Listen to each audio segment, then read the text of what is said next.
Minasan, konnichiwa. Konnichiwa. Assalamualaikum warahmatullahi wabarakatuh. Waalaikumsalam warahmatullahi wabarakatuh. Wah, belum terdengar suara semangatnya nih sore hari ini ya. Hai, minasan, konnichiwa. Sekali lagi. Konnichiwa. Konnichiwa untuk semuanya ya. Ya, tadaima yori public speaking ni kansuru webinar de futatabi airu koto o totemo ureshiku omoimasu. Watashi no moga 今回の司会を務めさせていただきます。シェリーと申します。最後までお付き合いいただきますようによろしくお願いいたします。皆さん。Artinya nanti diterjemahkan oleh Kang Jo. Ya, senang sekali tentu saja ya pada kesempatan sore hari ini kita public speaking dari kelas kreatif Indonesia dengan temanya inspirasi dari negeri Sakura. Wow, luar biasa dong. Makanya kenapa saya tadi berusaha Jepangan ya, Bapak Ibu semua. Itu karena temanya kita dari Jepang nih, dari negeri Sakura ya.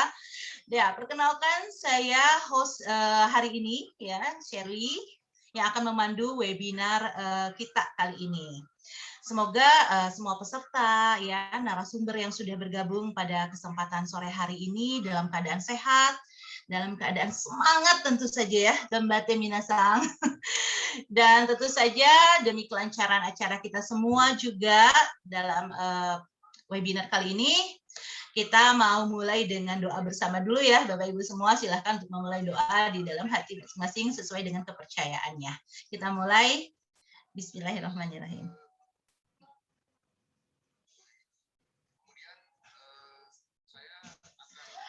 Amin. Mudah-mudahan lancar ya semua ya acara kita pada kesempatan sore hari ini.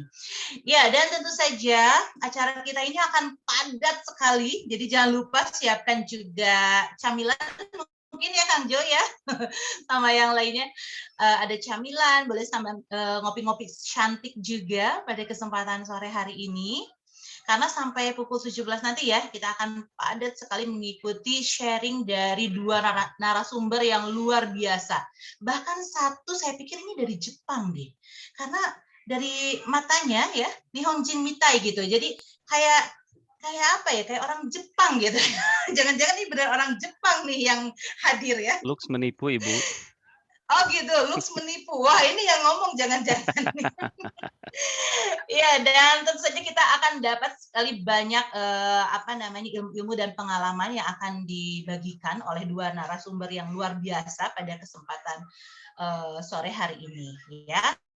Namun sebelumnya nih, sebelum penasaran siapa sih narasumbernya ya? Karena kan pengen tahu juga nih, apakah betul orang Jepang atau Nihonjin?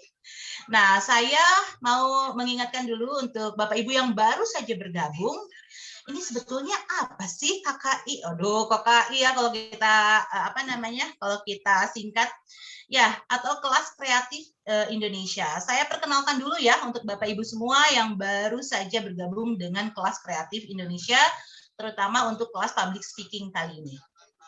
Saya izin share screen ya Bapak Ibu. Bentar.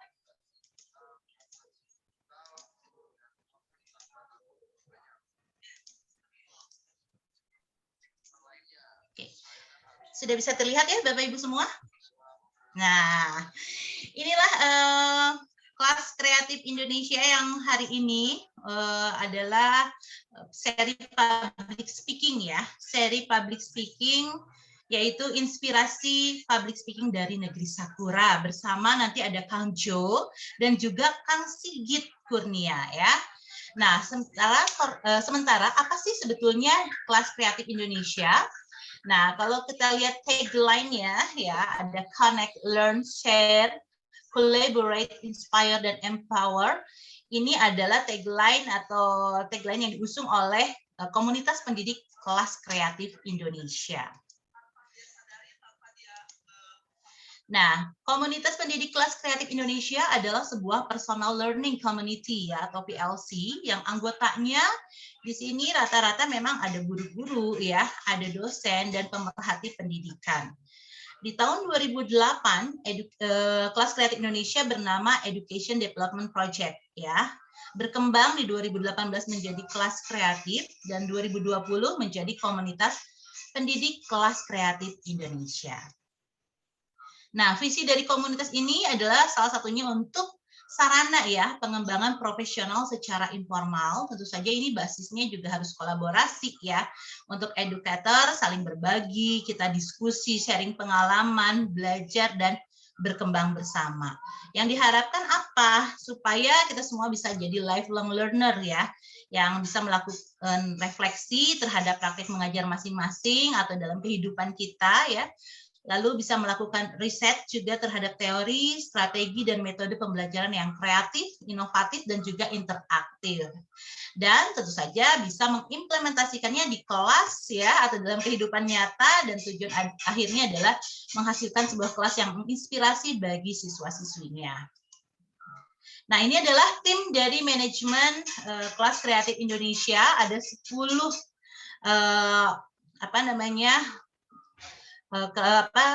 manajemen ya, bagian dari manajemen dari kelas kreatif, mulai dari Pak Dadan dulu sebagai foundernya bersama Bu Tintin ya, atau kita sering kenal dengan beliau dengan Bu Tina.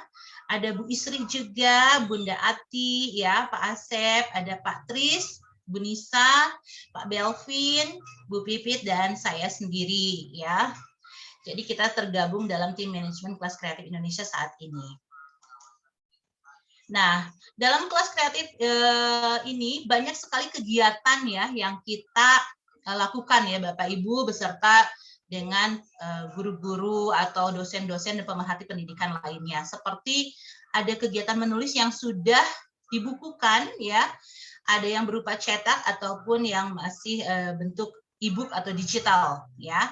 Nah, ini ada yang antologi juga ya, sama-sama kita buat semuanya dengan cara yang sangat luar biasa melalui medianya Zoom saja ya, tapi orang-orang hebat yang membuatnya ini menjadi terwujud ya, jadi luar biasa sekali. Sudah ada sekitar 10 buku yang sudah hadir di kegiatan menulisnya kelas kreatif.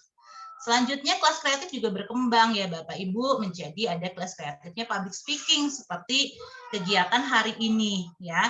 Ini sudah berjalan mungkin yang ke berapa ya, 9 atau 10 ya, 10 kegiatan public speaking. Oh, yang ke-9 ya, yang ke-9 karena kita biasanya per 2 minggu suka ada kegiatan. Nah, ini luar biasa sekali ya. Hari ini ada Kang Jo sama Kang Sigit yang akan berbagi untuk kita. Lalu juga setelah itu, nah ada kegiatan professional development ya, yang diadakan oleh kelas kreatif, dan ini semuanya free ya Bapak Ibu semua. Dan ini sudah banyak sekali kegiatan yang kita lakukan. Selain itu, kita juga ada kegiatan partnership ya, jadi kerjasama dengan pihak-pihak lain atau pihak ketiga yang akhirnya semakin mengembangkan kegiatan kita ya. Misalnya dengan Telkom University ini segera nanti Rabu ya Bapak Ibu bisa menyaksikan juga ada kelas webinar interaktifnya dari Telkom bersama kelas kreatif. Pembicaranya sebagian besar dari kelas kreatif tentu saja. Lalu kerjasama juga dengan TBI, IC, DigiPro ya, dan banyak lagi yang lainnya. Nah, selain itu juga untuk Bapak Ibu yang punya anak-anak ya, anak-anaknya atau siswanya, kami juga mengadakan nih kegiatan ya, kegiatan yang berhubungan dengan dunia anak. Dan bisa kerjasama juga dengan DigiKids ya, kemarin ini sempat, lalu juga dengan partnership lainnya ya. Jadi tidak usah takut ya, wah tidak ada nih buat anak-anaknya, ada banyak sekali ya, kita sudah adakan untuk putra-putri Bapak Ibu ya, kegiatan yang sangat positif sekali. Ya, dan selain itu juga kegiatannya berkembang lagi, ada webinar khusus berbahasa Inggris, jadi Bapak Ibu yang senang cus berbahasa Inggris, nah ini ada kegiatan-kegiatan webinar ya tadi siang juga sudah dilaksanakan ya Bapak Ibu. Jadi padat sekali kelas kreatif hari ini dari pagi sampai sore, Zoom terus nih. Nah ini bisa Bapak Ibu ikuti juga ya. Selain itu juga ada kegiatan selain menulis ya, public speaking, ada juga latihan menggambar. Tuh Bapak Ibu yang suka gambar, nah ini ada nih Bapak Ibu ya. Kita mulai dari yang manual sampai pakai aplikasi ya, pakai aplikasi menggambar. Dan semua itu dibuat mudah dan semuanya sama, free ya untuk Bapak Ibu semua. Tadi pagi nih dilaksanakan ya kelas kreatif yang kelima. Ya, ini kegiatan berikutnya ya, Bapak Ibu bisa ikuti ya. Ada kelas webinar interaktifnya dari kelas kreatif dan Telkom University. Dan untuk kali ini, wah ini yang paling menyenangkan ya. Ada door prize untuk Bapak Ibu semua. Ada 2 buku Ikigai ya, ini international bestseller loh. Jadi wajib nanti ya kalau ada pertanyaan harus dijawab. Jadi Ikigai ini akan dibagikan untuk Anda yang beruntung, 2 orang yang beruntung pada sore hari ini. Oke, nah sekian itu dari kami ya, kelas kreatif. Apa sih kelas kreatif? Nah bisa Ibu Bapak tadi saksikan ya. Nah sekarang setelah saya memperkenalkan kelas kreatif, tentu saja saya juga ingin memperkenalkan dong ya. Siapa sih narasumber kita pada sore hari ini? Udah gak sabar ya. Nah, saya panggil saja langsung. Ini ada siapa ya? Kayak kalau bahasa Jepangnya jadi Johanna-san gitu ya. Oke, Kang Jo, genki desu ka? はい、元気です。せいさんがなんか日本語で、話していただいて、すごく私がびっくりしましたよ。Oh gitu ya. sedikit aja belajar dari Kang Jo, kan saya gitu ya, gurunya ini Kang Jo nih Bapak Ibu ya, jadi saya mau buat Kang Jo ya. Oke, saya perkenalkan sedikit ya, Kang Jo nih akan memberikan pengalaman ya, sharing sebagai juru bahasa. Wow, ini kalau udah pakai juru-juru itu berarti udah tingkatnya udah master ya Kang Jo ya. Sebagai juru bahasa ini Kang Jo banyak sekali berjumpa nih dengan Nihonjin atau orang Jepang ya untuk presentasi gitu kan. Nah, Kang Jo saat ini akan berbagi dengan kita bagaimana sih gitu ya struktur orang Jepang saat presentasi gitu kan. Nah, kenapa sih kalau misalnya kita lihat dari prestasinya Kang Jo nih. Kang Jo ini sebetulnya siapa sih? Oh, harus tahu dulu dong sedikit ya. Karena ternyata Kang Jo ini ya kalau disebut sebagai juru bahasa Jepang Indonesia ini dimulai dari debutnya ya pada tahun 2004 ketika diminta mendukung proyek bersama Indonesia Jepang Evaluation on Coal Resources and Reserve in Indonesia. Dan itu berlangsungnya sampai 5 tahun ya Kang Jo ya? Oke, luar biasa sekali ya. Jadi dari 2004 sampai 2009 gitu ya, Kang Jo itu bergabung di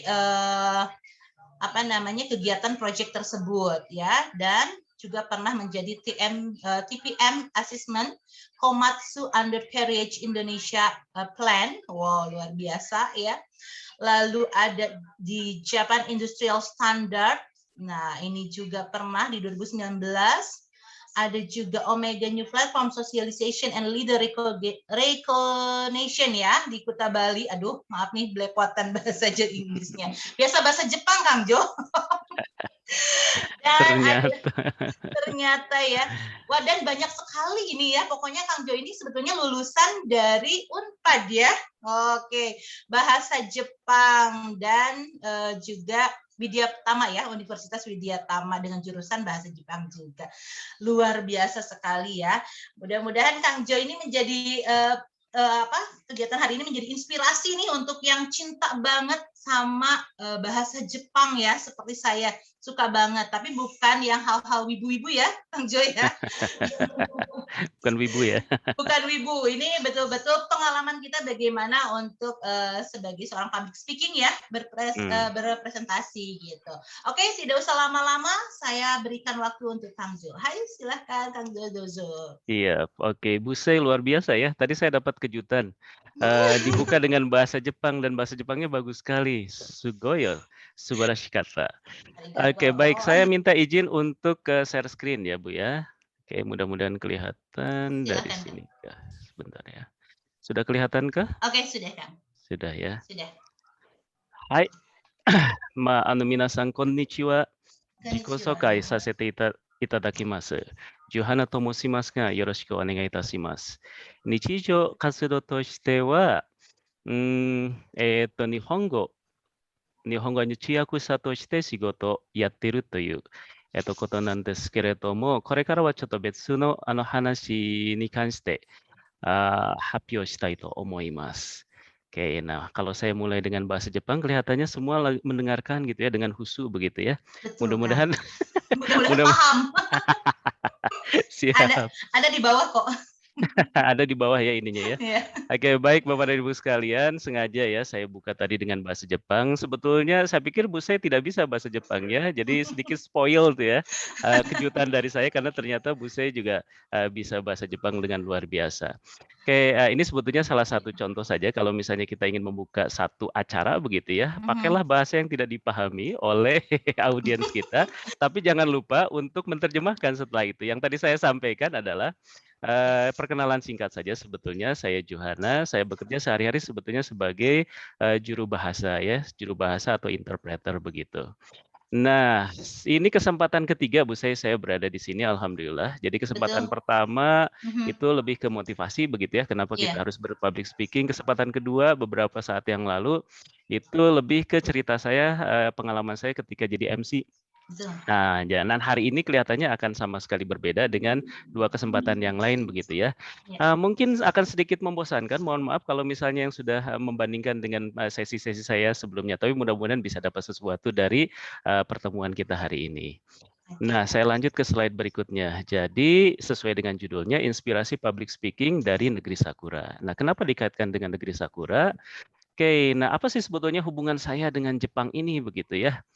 Nah, saya dengan Jepang itu alhamdulillah hubungannya sudah berpuluh tahun begitu dan sampai sekarang mesra gitu ya Bu saya.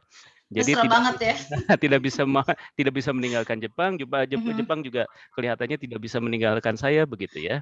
Jadi hubungan saya dengan Jepang itu dimulai ketika saya kuliah di jurusan bahasa Jepang. Awalnya seperti Bu saya tadi sampaikan di Unpad betul ya, waktu itu saya mengambil jurusan bahasa Jepang dan programnya D3. Nah, baru tahun ini, 2 tahun belakangan ini saya lanjut lagi kuliah untuk S1 saya dan seperti tadi juga disampaikan, baru lulus nih dari Universitas Widyatama. Ngelanjutin, jadi ngambil program yang sama. Kemudian saya juga sempat kerja kantoran sebagai Japanese speaking staff begitu. Ini hampir 5 tahun ya. Di 2 perusahaan saya sempat bekerja. Pertama di Jakarta di trading company. Kemudian yang terakhir itu yang sampai hampir 5 tahun adalah di grupnya Itochu, tapi yang punya pabrik di daerah Banjaran, di daerah Bandung Selatan begitu. Alhamdulillah. Nah, di situ sebagai Japanese speaking staff saya bukan sebagai juru bahasa, tapi lebih ke staff yang kebetulan bisa berbahasa Jepang dan karena bosnya orang Jepang sehingga saya memang dipercaya untuk bisa bekerja di sana. Nah, kemudian selepas itu saya bekerja full freelance, ini agak aneh ya. Jadi freelance tapi full gitu ya, full waktu begitu. Nah, ini sebagai juru bahasa Jepang, mainnya di situ. Nah, selain ini juga ada kegiatan mengajar, tapi bukan bahasa Jepang, tapi bahasa Inggris. Nggak terkait dengan hal ini begitu ya. Nah, dari pengalaman bekerja dengan orang Jepang, saya berkesempatan untuk menjuru bahasakan materi presentasi. Nah, ini juga akan jadi pembelajaran juga buat saya ya. Jadi ketika kita bekerja, kita dibayarnya sebagai juru bahasa, tapi kita sambil curi-curi ilmu, Bu Sei. Oh, oke, kalau misalnya orang Jepang tuh bikin materi presentasi itu seperti ini begitu ya. Kayaknya thoughtful banget gitu. Betul-betul dipikirin gitu apa yang mau mereka sampaikan gitu ya. Nah, itu pelajaran penting buat saya. Jadi kalau misalnya orang Jepang mau presentasi, itu persiapannya luar biasa. Kadang-kadang mereka itu ada yang sampai menulis begitu ya di catatan kakinya gitu dan itu full sampai 100% gitu, semua slide presentasi mereka tuliskan. Wah, saya pikir itu hal yang luar biasa begitu ya, terutama untuk mereka-mereka yang staf-staf baru begitu ya, yang masih muda, staf junior begitu. Karena dan yang luar biasanya saya pernah di satu kesempatan itu ada staf junior yang diminta untuk presentasi, Bu Seh. Dan si juniornya itu dia ngecek setelah presentasi itu dilakukan dan itu ada checklistnya, ada poin-poin gitu ya yang mereka harus lakukan dan kemudian sama-sama di checklist. Tadi kamu melakukan ini, tapi tadi kamu kurang melakukan ini dan lain sebagainya. Oh, oke. Nah, itu yang kelihatannya membuat kalau orang Jepang itu kalau mau melakukan sesuatu tuh kelihatannya apapun tuh seperti ada SOP-nya gitu, ada standar operation prosedurnya seperti itu. Nah, dari kesempatan saya sebagai juru bahasa, saya juga ya tadi seperti saya sampaikannya, saya mengamati cara mereka caranya nih. Kalau tadi kan materinya ini cara mereka presentasi. Itu karena yang saya sering dampingi itu adalah trainer dengan konsultan. Nah, kemudian, dari situ juga saya memahami struktur materi presentasi klien Jepang. Kalau menurut saya kalau misalnya sebelumnya saya sempat share pengalaman saya sebagai MC dan bagaimana kita mengawal acara-acara yang semi formal begitu ya, yang memang dituntut lebih kita spontan. Ini sebetulnya ketika saya mempelajari struktur materi presentasi Jepang, buat saya pribadi sebetulnya, aduh ini kok membosankan sekali gitu. Apapun tuh harus apapun tuh harus betul-betul mengikuti pakem-pakemnya. Tapi sebetulnya itulah yang membuat begitu ya presentasi mereka berhasil. Satu presentasi itu berhasil ketika tujuan dari presentasi tersebut kan tercapai nanti di ujungnya. Apakah tujuan presentasi itu nanti misalnya mau menginformasikan atau misalnya mau meyakinkan satu ide atau misalnya mau menjual produk begitu ya, atau sekedar misalnya butuh orang tahu gitu ya, dan kemudian nanti setelah itu diikuti dengan misalnya follow up setelah itu. Oke, kemudian, dan saya juga, Bu saya dapat kesempatan juga untuk menyampaikan materi presentasi secara langsung.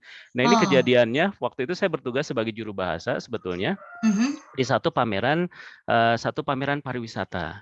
Nah, saya kebagian karena mungkin si panitianya tahu bahwa saya seneng ya kalau misalnya dikasih panggung gitu ya. Kalau saya dikasih mic itu, aduh, itu kayaknya bergetar gitu, Bu. Saya ingin segera tampil di atas panggung gitu. Panggilan jiwa ya. Panggilan jiwa.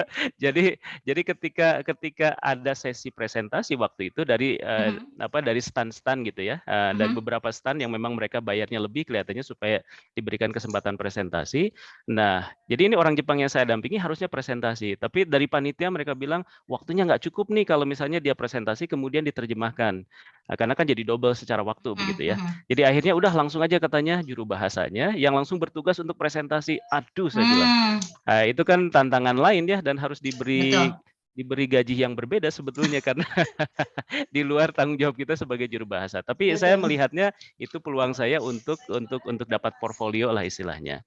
Nah, saya waktu itu dapat kesempatan untuk menyampaikan presentasi tujuan wisata ya di Okinawa begitu. Itu saya sempat lihat-lihat dulu begitu ya. Selain untuk membiasakan dengan apa yang saya sampaikan, sambil juga saya pelajari. Oh, oke, begini cara mereka menyusun presentasi begitu ya. Jadi runut sekali begitu ya. Jadi setiap poinnya itu betul-betul dipikirkan. Jadi buat kita yang waktu itu presentasi pun itu memudahkan, Bu Sey. Jadi kan kita bukan orang yang menyusun presentasi itu begitu ya. Tapi ketika materi presentasi itu diberikan kepada kita juga mempelajarinya cepat. Nah, itulah keuntungannya kalau misalnya kita menyusun materi presentasi secara runut tadi begitu, Bu Sey. Oke, nah untuk rekan-rekan sekalian, coba sambil diamati begitu ya cara saya menyusun materi saya. Jadi ini saling bersambungan begitu ya, jadi supaya tidak membosankan. Seperti tadi ya, saya awali dengan hubungan saya dengan Jepang, dengan saya seperti apa, kemudian dari situ nyambung ke sini begitu ya. Nah, dari sini juga nyambungnya kemana? Nyambungnya ke sini, Bu Sey. Nah, ini alasan kenapa hari ini kita harus mendapatkan inspirasi dari Jepang untuk public speaking atau lebih khusus lagi di sini presentasi atau saya bahasakan dengan bercerita begitu ya. Nah, ini pertama seperti yang barusan saya sampaikan, kalau supaya begitu ya, supaya bisa mempermudah kita dalam bercerita. Jadi kita nggak usah berpikir tentang audiens kita dulu dong. Kalau audiens kita nanti akan nyaman begitu ya mendengar paparan kita, kalau kita sendirinya sudah nyaman. Betul nggak, Bu Say? Betul. Ya kan? Kan seringkali kita di posisi sebagai peserta gitu ya, kita langsung bisa merasakan ketika ada yang presentasi di depan, dia tuh nggak nyaman banget dengan apa yang mau dia sampaikan. Kelihatan nggak siap begitu ya, apakah misalnya nggak siap dengan materinya, atau misalnya dia sebetulnya siap bercerita, tapi materinya dibikinkan oleh orang lain, dia nggak sempat baca misalnya. Jadi yang pertama harus dilakukan itu adalah menyamankan diri. Nah, salah satu dengan cara kita menyamankan diri itu harus menjadi tujuan kita begitu ya. Jadi kita harus dapat inspirasi dari orang Jepang nih dalam hal presentasi ya supaya buat kitanya nyaman dulu. Yang kedua, nah kalau kita sudah nyaman, tentu nanti akan membuat pendengar kita jadi lebih mudah untuk memahami cerita kita. Nah, yang paling penting adalah poin yang ketiga. Nah, poin yang ketiga adalah kalau misalnya kita sudah nyaman, audiens sudah nyaman, nah kemungkinan besar apapun misi ya yang ingin kita capai dengan kita presentasi atau bercerita tadi akan lebih besar tercapai begitu ya kemungkinannya. Lanjut Bu Sai, ke inti dari materi. Karena waktunya terbatasnya cuma 25 menit begitu ya, saya tidak cerita banyak-banyak karena memang tidak banyak yang bisa diceritakan, tapi nanti open untuk diskusi ya. Kemudian dari situ. Nah, di sini saya hanya memilih 3 inspirasi saja menurut pengamatan saya. Dan ini juga saya ini kan ya, saya bandingkan dengan referensi yang saya dapat juga. Nanti di akhir dari materi ini saya akan sampaikan saya dapat referensinya dari mana.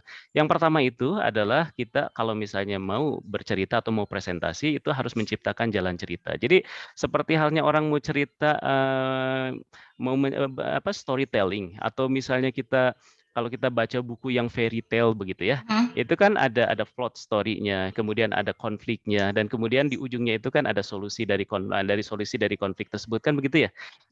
Karena sudah jelas seperti itu biasanya polanya, jadi kita nikmat banget ketika kita membaca buku cerita tadi begitu. Nah, mindset kita harus di sana. Kalau misalnya kita mau presentasi, serius apapun presentasi kita, tapi mindset kita bikin sesederhana itu. Oke, kemudian yang kedua, inspirasi yang kedua, nah selalu ya harus mulai dari gambaran umum begitu ya. Jadi kalau misalnya kita mengenal istilah induksi, deduksi gitu ya, ketika mengambil kesimpulan begitu. Nah orang Jepang itu lebih senangnya yang induksi kelihatannya dari yang umum dulu ke khusus begitu. Jadi jangan dibalik, jangan yang kita cerita macam-macam yang poin-poin detailsnya, baru nanti di ujung misalnya kita sampai pada kesimpulan yang lebih umum. Nah orang Jepang itu biasanya kalau langsung diberi yang detail-detail seperti itu, mereka ini apa maksudnya gitu ya. Kayak misalnya ada sesuatu yang disembunyikan. Nah, mereka lebih parahnya lagi mungkin mereka berpikir bahwa ini kelihatannya nih lawan bicara kita ini menyembunyikan sesuatu, ingin menipu saya begitu loh. Jadi sepertinya ada ketidakterbukaan. Jadi lebih bagus kita mulai dari hal yang umum dulu, jelaskan tujuan saya misalnya mau bercerita apa dan kemudian nanti kesimpulannya di akhir. Oke, kemudian inspirasi yang ketiga adalah menekankan pada visualisasi. Kita bedah satu-satu ya Bu Sei, tidak banyak sebetulnya. Nah, yang pertama tadi menciptakan jalan cerita. Oke, nah ini fairy tale ya. Saya senang sekali kalau dulu baca buku-buku yang dongeng gitu ya. Itu kan membawa kita, imajinasi kita tuh ke dunia yang lain kah, begitu ya Bu Sei ya. Nah, ini ternyata bisa diaplikasikan ketika kita menyusun satu presentasi yang serius sekalipun begitu. Nah, selalu ya jangan lupa mulailah dengan opening begitu. Nah, ini sampaikan background isunya itu apa begitu. Nah, seringkali klien atau konsultan yang saya dampingi, orang Jepang yang saya dampingi yang datang ke perusahaan Jepang, itu mereka kan memberikan pelatihan-pelatihan. Mereka biasanya memberikan materi, kemudian setelah mereka memberikan materi, memberikan kesempatan juga kepada peserta training yang orang lokal, orang Indonesia itu untuk menyampaikan presentasi mereka begitu. Nah, biasanya diambil presentasinya itu dari aktivitas yang dilakukan di lapangan. Nah, kalau Jepang itu ada istilah kaizen, mungkin Bu Sei ini ya akrab dengan itu, kaizen atau improvement begitu. Nah, biasanya kenapa misalnya satu improvement itu harus dilakukan, itu kan ada dasarnya, ada latar belakangnya. Jadi nggak semata-mata bahwa saya sudah melakukan ini hasilnya begini begitu ya. Nah, belum tentu misalnya satu improvement itu dinilai bagus, hasilnya bagus, tapi kalau dia sebetulnya tidak menjawab masalah yang lebih besar di perusahaan tersebut, itu belum tentu akan dihargai juga. Jadi mereka itu ingin tahu dulu kenapa kita melakukan satu aktivitas, latar belakangnya apa. So in the opening, kita harus selalu mulai dari situ. Nah, ini juga terkait dengan hal yang tadi ya. Jadi kita mulai dari yang kedua ya, yang nanti akan kita bahas, mulai dari hal yang umum tadi itu. Kemudian, nah kaitannya dengan konten atau isi begitu. Nah itu selalu kita harus menampilkan data begitu. Nah data-data itu dianalisa untuk bisa menjawab isu yang sedang dibahas saat itu. Kemudian masuk ke closing tentu saja. Nah di sini selalu harus ada conclusions. Nah konklusinya bisa macam-macam tergantung presentasinya atau tergantung tujuan presentasinya apa.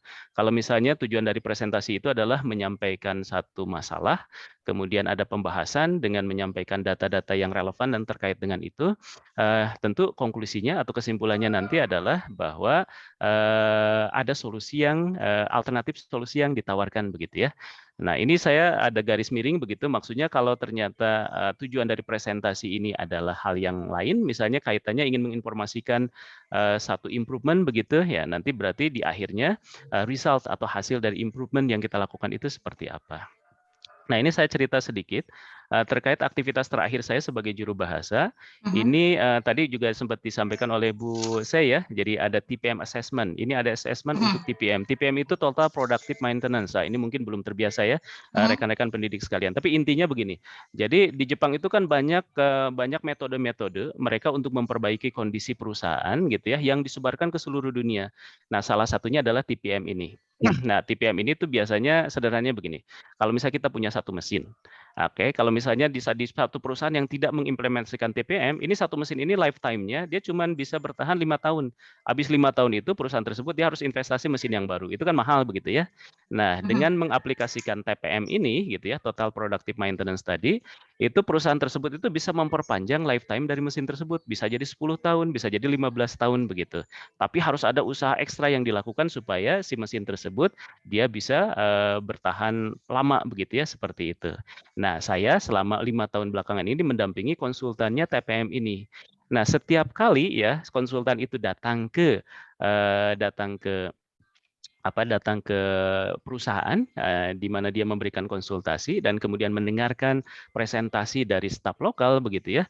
Kadang-kadang konten presentasinya itu nggak begitu diperhatikan. Kalau misalnya di awal dia udah langsung bla bla bla poin segala macam yang nggak jelas, dia tuh langsung upset gitu ya, langsung marah begitu.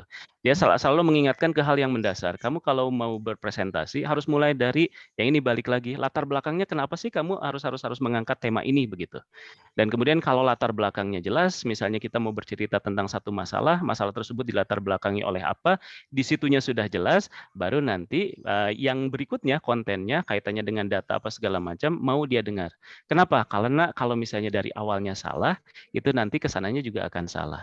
Seperti itu Bu Sei begitu ya. Nah, saya seringkali mendengar seperti itu tuh kalau di lapangan begitu ya. Oke, nah kemudian ini poin inspirasi yang kedua, memulai dari gambaran umum ya. Oke. Nah, kalau ini sih sebetulnya sudah biasa mungkin dilakukan terutama oleh para pendidik sekalian yang biasa presentasi akademik. Nah, kaitannya dengan ini saya juga nanti ingin sama-sama belajar ya di hari Rabu yang akan datang ya, karena kelihatannya akan tentang presentasi juga dan juga communication skill begitu ya, dengan Universitas Telkom kan begitu. Nah, kalau yang terbiasa, untuk para pendidik yang sudah terbiasa pasti begitu ya, ketika kita bercerita, kita akan mulai dari gambaran umum, menceritakan latar belakang masalah, kemudian baru kita berbicara tentang metodologi, dan kemudian teori di balik ke reasoning kita atau penalaran kita, dan kemudian kita mempertanyakan setiap poin yang kita sampaikan begitu. Nah, Jepang juga melakukan hal seperti itu, dan mereka sangat-sangat disiplin sekali. Jadi di TPM assessment tadi begitu ya, itu asesornya, jadi sebelum mereka misalnya melihat kondisi di lapangan, nah mereka ingin mengetahui cara berpikir orang yang di-assess-nya. Jadi itu akan kelihatan dari presentasi mereka. Jadi bisa saja Bu Sei, misalnya kalau orang kita itu ya di perusahaan-perusahaan, bisa saja sebetulnya mereka itu sangat pintar begitu ya, aktivitas yang mereka lakukan di lapangannya itu sudah bagus, cuman kelemahan terbesarnya adalah ketika mengkomunikasikannya, ketika mempresentasikannya. Nah, ini hal yang harus kita pelajari, betul-betul kita pelajari, bukan hanya untuk orang perusahaan, tapi sebetulnya setiap orang kan tiap hari disodorkan pada situasi di mana kita harus meyakinkan orang lain ya Bu Sei ya. Kita punya satu ide sederhana pun gitu ya, supaya ide kita itu misalnya di satu komunitas, supaya ide tersebut bisa diterima oleh orang lain, kan harus dipikir ya menyampaikannya, betul nggak? Supaya orang lain paham, sehingga tanpa banyak perdebatan, ide kita itu bisa disetujui. Nah, kalau misalnya setiap ide kita disampaikan ke orang lain bisa disetujui, itu salah satu indikator bahwa cara kita presentasi atau cara kita komunikasi itu sudah bagus begitu ya. Nah, ini salah satunya misalnya inspirasi dari orang Jepang nih, kalau misalnya dimanfaatkan ya, diaplikasikan akan luar biasa menurut saya. Oke. Nah, Jadi konklusi, nah kebanyakan kita itu seringkali cepat lompat ke konklusi atau ke kesimpulan begitu. Nah, jadi kita harus runut begitu dari awal gitu ya, sampai pada ketika kita sampai pada kesimpulan itu smooth banget begitu ya, flow-nya itu enak banget sampai orang itu sadar bahwa oh kita sudah sampai pada kesimpulan dan sebelum sampai pada titik tersebut kita sudah paham tuh langkahnya dari awal begitu. Jadi poin utamanya yang ingin saya sampaikan di sini, runutlah ketika kita bercerita supaya orang itu nggak capek mikir gitu ya, ngikutin ini si yang di depan ini lagi ngomong apa gitu ya, dia mikir keras gitu ya. Nah tugas kita Bapak dan Ibu sekalian, para pendidik sekalian, tugas kita sebetulnya menyusun presentasi kita sedemikian rupa sehingga lawan bicara kita itu rakuni narimas kalau istilah orang Jepang. Jadi mudah sekali ya mereka itu menerima apapun yang kita sampaikan. Jadi kalau misalnya mereka nggak ngerti apa yang kita sampaikan, berarti masalahnya bukan di mereka. Masalahnya mungkin di kita yang tidak runut ketika kita menyampaikan presentasi tadi. Oke, ini menekankan pada visualisasi. Oke, so di sini saya sebutkan Mirekawa Kininari atau Kininarimas. Jadi untuk orang Jepang ini ada istilah Mieruka. Mieruka itu visualization atau visualisasi. Kalau misalnya rekan-rekan pendidik sekalian nih, kebetulan kalau misalnya Bapak dan Ibu sekalian yang mengajarnya di SMK mungkin ya, nanti anak didiknya kan ada praktek kerja gitu ya, dan kemudian mungkin kita juga ada kesempatan untuk berkunjung ke perusahaan-perusahaan Jepang begitu ya. Nah, saya yakin tidak akan asing nih dengan istilah visualisasi karena apapun gitu ya informasi mereka di lapangan itu selalu mereka visualisasikan begitu. Tujuannya apa? Lagi-lagi untuk mempermudah siapapun yang ingin mendapatkan informasi dari data yang ingin mereka sampaikan. Oke, nah Japanese appreciate the graphic illustrations to clarify. Ya, mereka itu sangat senang sekali bikin ilustrasi dalam bentuk grafik begitu. Tujuannya adalah to clarify untuk memperjelas, to amplify untuk memperkuat pesan yang ingin disampaikan, and connect the contents. Jadi connect the dots ya, menghubungkan satu poin dengan poin yang lain begitu ya. Kalau kita sampaikan dalam bentuk grafik, then it will be easier for us to understand that. Oke, so ini sudah saya sampaikan ya. Jadi mempermudah kita untuk menghubungkan untuk menunjukkan hubungan ya di antara berbagai hal yang ada di dalam misalnya satu proyek atau untuk memberikan gambaran secara umum. Oke. Contoh ini saja ya, mohon maaf. Nah, seperti ini misalnya mereka bikin grafik sederhana seperti ini ketika menjelaskan ini dari pekerjaan saya terakhir. Mohon maaf, jangan di screenshot ya. Ini contoh saja. Oke, ini kaitannya dengan ini sebetulnya sederhana yang waktu itu dibicarakan. Hanya proses untuk cuci tangan begitu di industri makanan begitu ya. Nah, mereka menceritakan langkah-langkah cuci tangan itu seperti apa, kemudian ketika satu langkah misalnya hanya cuci saja, itu dampaknya misalnya pada penghilangan biseibusu. Biseibusu itu mikroorganisme itu seberapa banyak, kemudian dengan langkah yang kedua, jadi nurun lagi seberapa banyak, begitu ya, hasilnya lebih bagus lagi. Kemudian sampai ke misalnya yang terakhir itu, nah itu penurunannya itu sudah lebih besar lagi. Nah ini contoh lain. Nah mereka ini sebetulnya materi presentasi serius begitu ya disampaikan pada event yang serius, tapi mereka bikin anime gitu ya, bikin presentasinya dilengkapi dengan kartun dan lain sebagainya. Saya pikir orang Indonesia jago ya. Kalau saya lihat sesi yang sebelumnya ya, Buse ya, itu udah sangat-sangat kreatif begitu. Dan nah ini pentingnya saya menyampaikan hal ini. Kadang-kadang ya kita yang terbiasa presentasi berpikir sendiri begitu ya. Kadang-kadang merasa suka begini kan Bu saya, suka merasa butuh justifikasi ya. Dalam artian yang selama ini saya sampaikan itu udah betul apa enggak sih gitu ya. Gitu kan. Nah, karena ketika kita merasa bahwa yang kita sampaikan itu sudah betul, sudah sesuai misalnya dengan yang disampaikan oleh para ahli, itu juga membuat kita lebih percaya diri juga ketika kita presentasikan begitu. Nah, mungkin hal yang sudah biasa kita lakukan, tetapi saya perkuat nih, orang Jepang biasa melakukan hal seperti ini juga.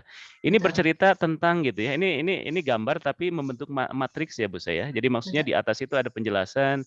Kalau misalnya kita cuci, ini masih kaitannya dengan cuci tangan sebetulnya. Ini cuci tangan kita kalau di rumah itu, ini sebetulnya masih di level gitu ya, lapisan yang atas nih. Jadi mikroorganisme dari luar itu sebagian tuh bisa dibuang. Tapi kalau misalnya di levelnya industri gitu ya, industri pengolahan makanan begitu ya, dengan cara cuci tangan yang berbeda, nah itu nanti ternyata secara hasilnya begitu ya, mikroorganisme yang bisa dihilangkan itu bisa lebih banyak lagi secara presentasinya. Apalagi kalau misalnya kita berbicaranya misalnya cara cuci tangan yang dilakukan di industri-industri yang sangat memikirkan atau sangat mempertimbangkan higienis gitu. Bu saya pernah masuk ke satu perusahaan, saya sebut saja ya, karena ini sudah produknya biasa dijual di Indonesia, ke pabriknya Pocari Sweat. Oke, tapi Itu Kang di Jo, waktu ya. saya ingatkan waktu ya 2 menit lagi. Nggak Oke, apa-apa. siap. Siap. Oke, siap Silakan. ya. Oke, nah misalnya di sana begitu ya, ketika kita masuk ke pabrik tersebut begitu, oh itu luar biasa mereka memikirkan masalah higienisnya. Oke, udah mau selesai Bu. Nah, oke, nah yang inspirasi-inspirasi yang tadi itu saya ambil referensinya dari sini Bapak Ibu sekalian, 10 tips for giving presentations to Japanese. Yang menulisnya sebetulnya orang asing, tapi dia sangat paham sekali kalau presentasi orang Jepang itu harus memperhatikan hal-hal apa saja begitu ya. Nah dari sekian banyak itu tadi 3 yang pertama yang saya sampaikan. Kalau ingin tahu lebih banyak lagi silahkan nanti bisa klik ya ini tautannya. Nah ini ada beberapa hal yang lain begitu ya yang juga dibahas di situ. Ini menarik sekali. Oke, tidak usah saya bacakan. Tapi kalau misal presentasi dengan orang Jepang ya hindari candaan begitu. Kalau mereka serius, modenya masuk serius, kita harus serius begitu ya. Dan gaya kita ketika presentasi harus selalu formal begitu. Kemudian orang Jepang juga tidak biasa aktif seperti kita kalau misalnya ingin bertanya. Jadi kita harus membaca raut muka mereka. Kalau kira-kira nih ada audiens kita yang kelihatannya bertanya, jangan minta mereka kesempatan, jangan nunggu mereka bertanya, tapi kita langsung kasih kesempatan. Oke, silahkan kelihatannya ingin ada yang ditanyakan, silahkan nih ditanyakan begitu. Oke, nah ini ada yang terakhir yang perlu saya sampaikan di sini. Sorry. Nah, ini tambahan dari saya saja. Berani memilah dan memilih info yang relevan di antara banyaknya info yang penting, ya, itu menunjukkan bukti kedewasaan kita ketika kita public speaking. Hari ini saya dapat waktunya cuma 25 menit, banyak yang ingin saya sampaikan. Dari sekian banyak ini 3 saja yang tadi saya sampaikan karena mempertimbangkan waktu. Oke, ini terakhir kesimpulannya. Nah, kembali lagi ke gambar ini, masih ingat Bu ya, yang tadi ada gambar Fuji itu ya. Nah, setelah mendapatkan inspirasi dari Jepang untuk public speaking atau presentasi atau bercerita ini, harapannya kita bisa membuat diri kita mudah dalam bercerita. Yang kedua, bisa membuat pendengar kita mudah memahami cerita kita. Dan yang ketiga, bisa memperbesar kemungkinan misi kita berhasil dengan baik ya, baik itu untuk menginformasikan, meyakinkan, memberi solusi dan lain sebagainya. Hatur nuhun. Gosei arigatou gozaimashita. Terima kasih banyak untuk perhatiannya. Wow, luar biasa sekali. Tepuk tangan dong untuk Kang Jo ini ya. Boleh tepuk tangan secara virtual saja dengan memberikan reaction ya Bapak Ibu semua ya. Pok. Pak Reza. Oke, ini saya tadi izin stop presentasi. share ya. Oke, Kang Jo, terima kasih. Wow, luar biasa sekali ya. Tadi itu meskipun 25 menit tapi padat ya. Padat banget ini. Jadi kita tuh inginnya nanti ya yang Kang Jo inginkan itu mudah cerita gitu ya, mudah dipahami, terus misinya bisa tercapai. 3 itu aja tuh udah bikin jelek begitu ya. Wah, gue harus gini berarti. Nah, itu ya yang jadi luar biasa sekali. Oke, Bapak Ibu semua, terima kasih sekali lagi untuk Kang Jo yang sudah memaparkan dan sharing pengalamannya yang luar biasa sekali nih tentang bagaimana ya orang Jepang itu biasanya presentasi gitu ya Kang Jo ya. Oke, nanti sesi tanya jawab akan saya buka, tapi nanti ya Bapak Ibu sabar. Wah, ini udah banyak yang nggak sabar Kang Jo ya, udah banyak yang raise hand, tapi mohon sabar dulu. Kita mau masuk ke sesi kedua, tapi kita foto dulu dong ya. Harus foto bareng dulu. Nah, tolong dibuka juga di open kameranya ya untuk Bapak Ibu yang masih stop video atau kamera masih off cam, kita mau foto dulu. Dan untuk Bapak Ibu, ada pilihan e-sertifikat ya dari kegiatan public speaking hari ini ya dengan biaya administrasi. Jadi Bapak Ibu silakan, saya sudah kirim di kolom chat ya untuk yang ingin mendapatkan e-sertifikat pada kesempatan kali ini. Oke, kita mulai ya untuk halaman yang pertama. Kita foto dulu, jangan lupa katanya ada istilah dari peribahasa bahasa Jepang ya. Warumong ni wafuku kitaru ya, tersenyumlah katanya karena kebahagiaan itu akan menghampiri kita. Kan udah senyum semua nih, seru. Oke, satu. Yang keduanya saya lanjut, maaf ya agak lama karena memang harus. Nah, ini ada 5 slide soalnya. Oke, yang kedua masih senyum manis ya. Oke.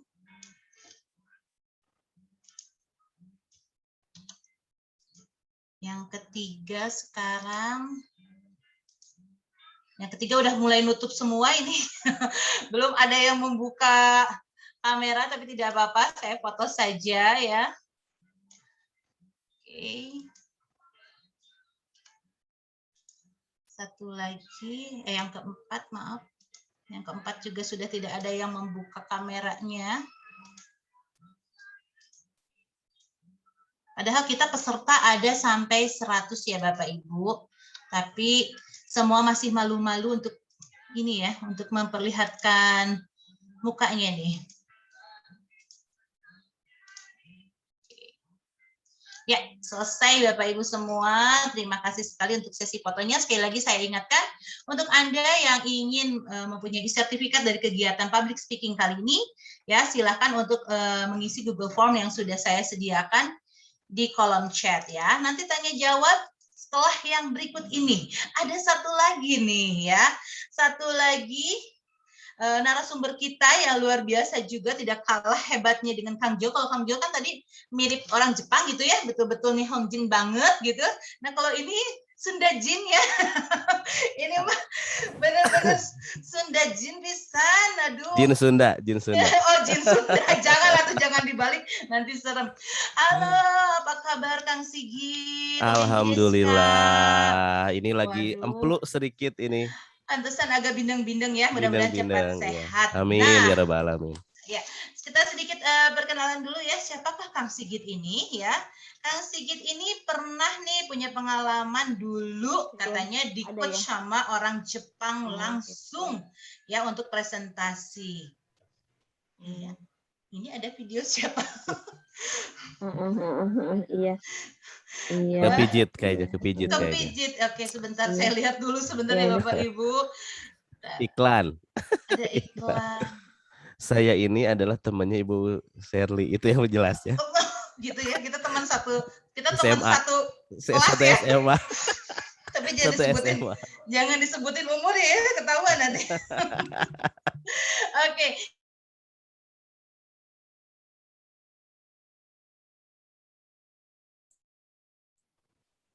Kemute Ibu Sherly.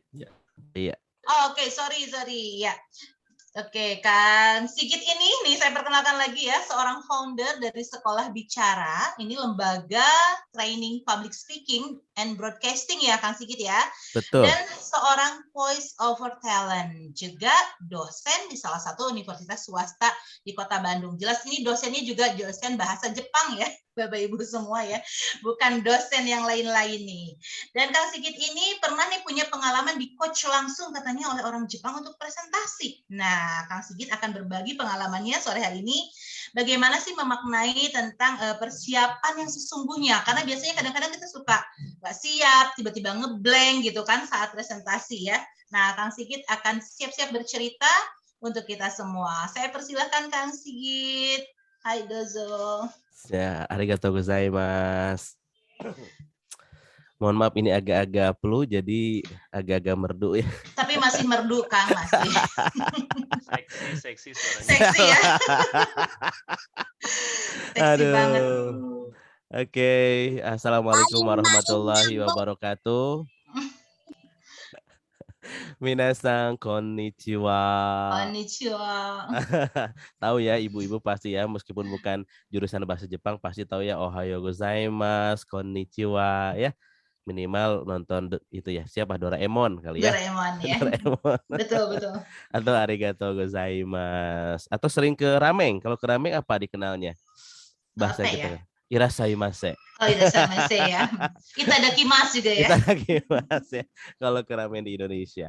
Oke, terima kasih banyak untuk kelas kreatif Bu Sherly atas kesempatannya dan juga Kang Jo yang juga mengajak saya berada di sini. Terima kasih banyak atas kesempatannya bisa berjumpa dengan Bapak dan juga Ibu hebat luar biasa para pengajar di Indonesia.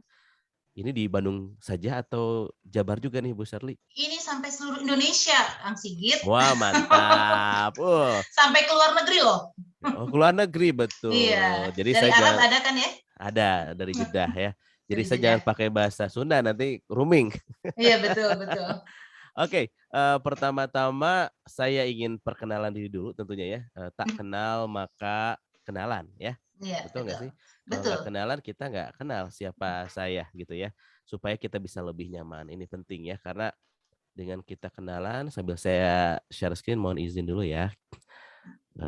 Nah, maka kita akan lebih kenal seperti itu. Oke. Ya, masih blank ya? Hitam ya? Belum, ya. Masih rooming. Tapi tidak apa-apa. Oke, sudah mulai. Iya, sudah mulai tampil ya. Nah, sedikit saya akan memperkenalkan diri saya karena waktu juga terbatas diberikannya. Saya akan memperkenalkan diri. Saya akan memperkenalkan dua background saya, Ibu dan Bapak.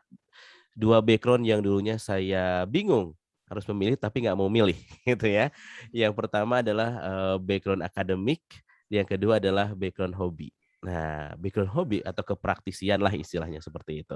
Saya akan perkenalkan diri saya. Nama saya Sigit Kurniawan.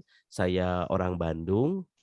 Terus sudah berkeluarga seperti itu ya kalau secara pribadi gitu ya. Iya. Dan saya temannya Bu Sherly di satu SMA gitu ya. Disebut lagi ya. Dan sama kakaknya juga satu kelas ya. Gitu. Iya, betul. Lalu saya lihat juga saya akan memperkenalkan background saya secara pendidikan. Saya lulusan UPI ya. Kesarjanaan saya dari UPI, Universitas Pendidikan Indonesia. Orang Sunda tetap PF7V Iya, betul. gitu ya. Lalu magister saya Universitas juga Pendidikan Indonesia, UPI juga, UPI Mania seperti itu pokoknya ya. Lalu itu dari background pendidikan saya. Background pekerjaan saya dari sisi Kejepangan. Nah, dari sisi Kejepangan saya pernah bekerja sebagai seorang translator ya, juru bahasa. Ini pasti ya kalau orang mahasiswa jurusan bahasa Jepang itu pasti kalau lulus itu pengen salah satunya jadi penerjemah. Dan alhamdulillah saya pernah menjalaninya di PT Miura Indonesia. Saya karyawan pertama di perusahaan itu. Dan sekarang sudah berkembang luar biasa PT Miura dan banyak pabriknya juga. Lalu yang kedua saya di PT Nusanisera. Ini perusahaan yang mungkin sekarang udah nggak ada ya.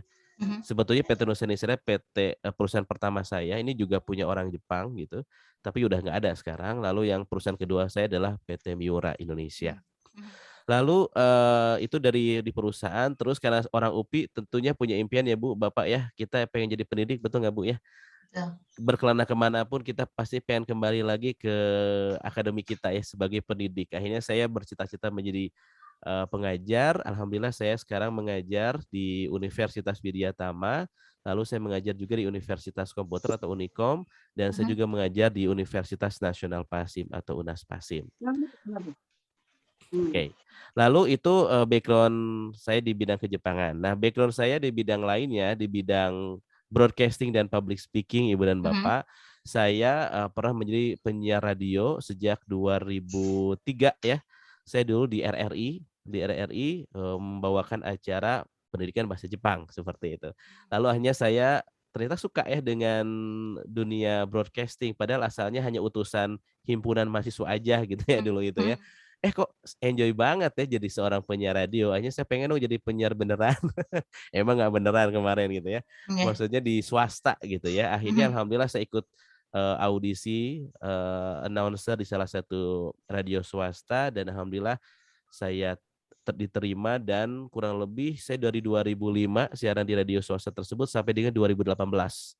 Kebayangkan ya? 2018. Nah, lalu bentrok sama kerjaan sebelumnya gimana? Nah, ini nama juga pekerjaan hobi ya Bu ya kalau siaran itu Pak. Jadi saya Senin sampai Jumat di Jakarta, Sabtu Minggu saya ngomong di mikrofon kayak di gambar ini gitu. Jadi Sabtu malam tiba di Bandung, pagi-paginya udah langsung ngong gitu siaran ya. Siaran gitu, wek-wek gitu ya. Sampai 2018 dan saya juga fokus pernah juga di radio sebagai program director, pembuat program. Nanti akan saya ceritakan akan kaitannya dengan hari ini. Lalu saya pernah mendapuk jadi manajer program di radio tersebut, membuat program kreatif dan sebagainya hingga 2018. 2008 saya pensiun di bidang ini karena anak-anak udah mulai besar. Saya secara waktu kalau siaran itu dikasih pagi nggak bisa, harus nganter anak sekolah. Dikasih malam apalagi pengen istirahat. Dikasih siang kan kerja. Nah, akhirnya saya tidak dilanjutkan. Lalu berikutnya saya punya pengalaman juga di bidang presenting ya, presenter televisi. Kalau TV sih masih dijalani sampai hari ini. Enaknya kalau TV itu tergantung panggilan Ibu Bapak ya. Kalau kita dipanggil Hayu dan bisa kondisinya fleksibel di weekend dan sebagainya itu bisa. Jadi kalau saya cowok panggilan, kapan dipanggil saya siap gitu ya. Gitu Bu Sherly lah. Bu Sherly juga punya radio sama saya, kawan saya. Lalu saya ya biasa punya hobi ngomong di bidang pembawa acara juga saya aktif. Meskipun dikurangi sekarang ini ya banyak yang muda-muda maju gitu ya. Biasanya wedding Bu Sherly ya itu kalau MC wedding itu adalah perbaikan gizi ya. Memperbaiki dompet dan memperbaiki perut. Hanya maju terus. Perutnya maju terus ini. Betul. Iya. Itu pekerjaan paling nikmat tuh jadi pembawa acara wedding ya karena dibayar dan makan. Makan ya. Itu yang utama. Lalu ini satu pekerjaan lain yang ini jadi oleh-oleh, jadi kenang-kenangan saya di radio gitu ya.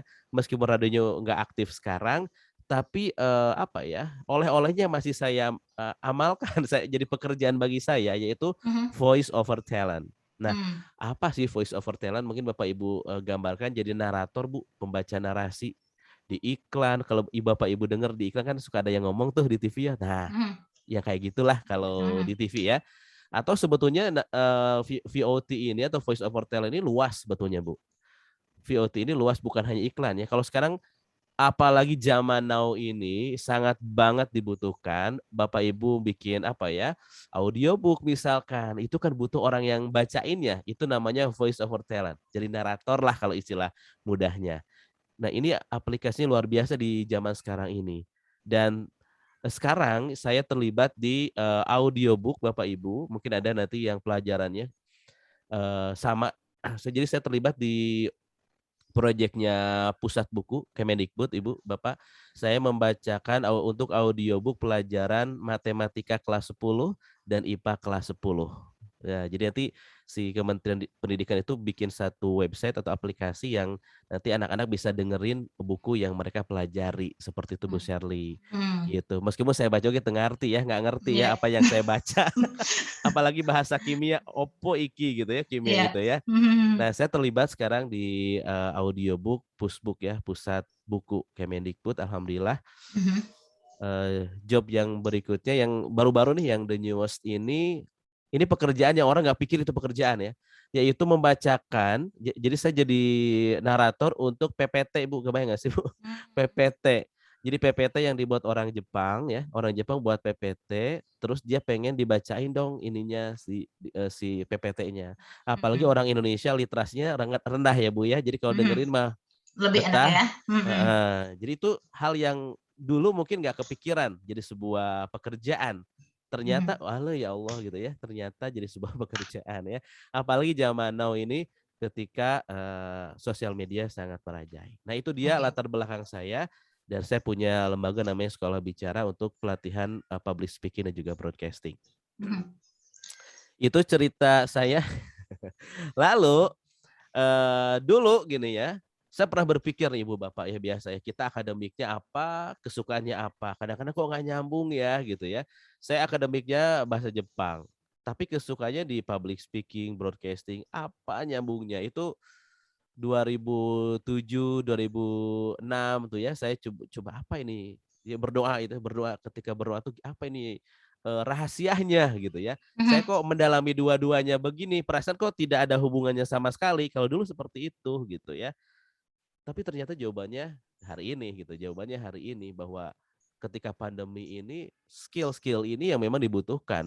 Skill ya seperti misalkan Ibu Bapak bikin apa ya media pembelajaran berupa video ya, atau untuk di YouTube misalkan. Itu kan skill yang harus dimiliki adalah skill orang yang di belakang kamera atau seorang presenter televisi. Ya bagaimana kita teknik melihat kamera, bagaimana kita gestur kita berada di depan kamera itu berbeda dengan public speaking di atas panggung kan.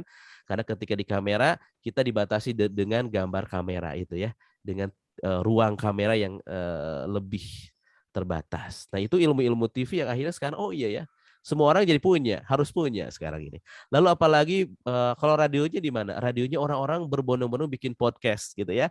Itu ilmu-ilmu radio yang dibutuhkan sebenarnya ya. Bagaimana ngomong di depan mikrofon tanpa orang kelihatan orangnya. Emang beda banget Pak, Bu. Jadi ilmu radio, ilmu TV itu ternyata sekarang jadi konsumsi halayak ramai gitu, apalagi para pendidik ya.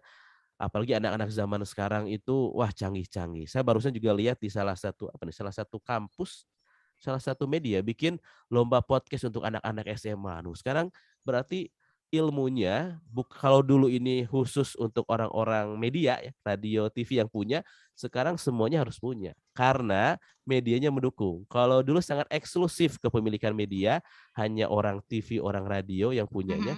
Kalau sekarang karena ada sosial media, kita bangun pagi bisa nggak? Halo guys, gitu bisa nggak? Ibu bapak, bisa ya. Sekarang itu karena akses media sekarang sangat demokratis. Semua orang bisa nongol di channel YouTube-nya, gitu ya. Di apalagi di Instagram, live Facebook, gitu ya.